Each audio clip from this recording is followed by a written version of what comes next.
Good afternoon, Africa. Good afternoon, African Confessions. So we are back with more messages. I am going to read for you another story that I received via our email address.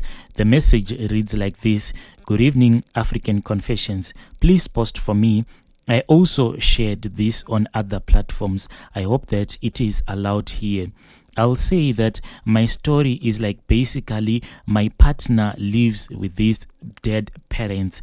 It was in 2017 when I met a guy who was working at some security company around Polokwane. We had met in a taxi and he asked for my number. We started chatting on WhatsApp, Facebook, and even through phone calls. The guy was so romantic to the point that I even fell in love with him. I would go to his place so often. He was living in a 2-roomed house and he will tell me that his mom and his dad died miserably in a car accident after buying that house. I fell deeply in love with him and I'll spend something like 2 weeks with him, but weird things will happen every time you would leave me alone in that house.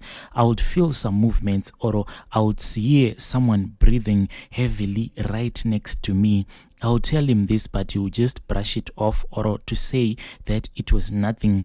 One night, the guy was working night shift. I was left alone at his place. I went to bed very early and I slept with the lights on. It was around past 2 a.m. I then went to the loo and exactly when I have gone back to bed, the lights went off and suddenly the room was so cold.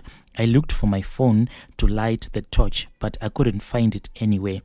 After a few minutes, I looked on my left-hand side and I saw someone standing, and that person stood there just staring at me.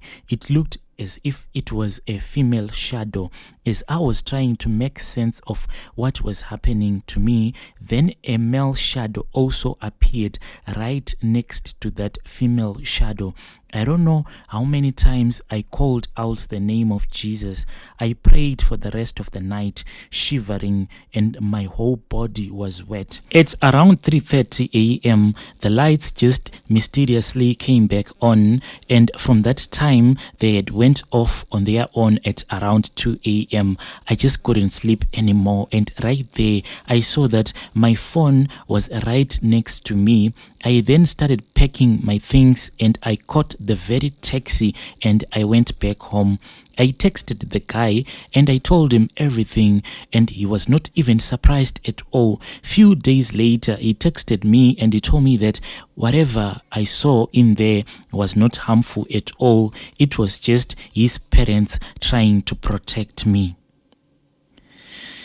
Yo, guys, that was a story that I received via our email address. I'll be back with more episodes.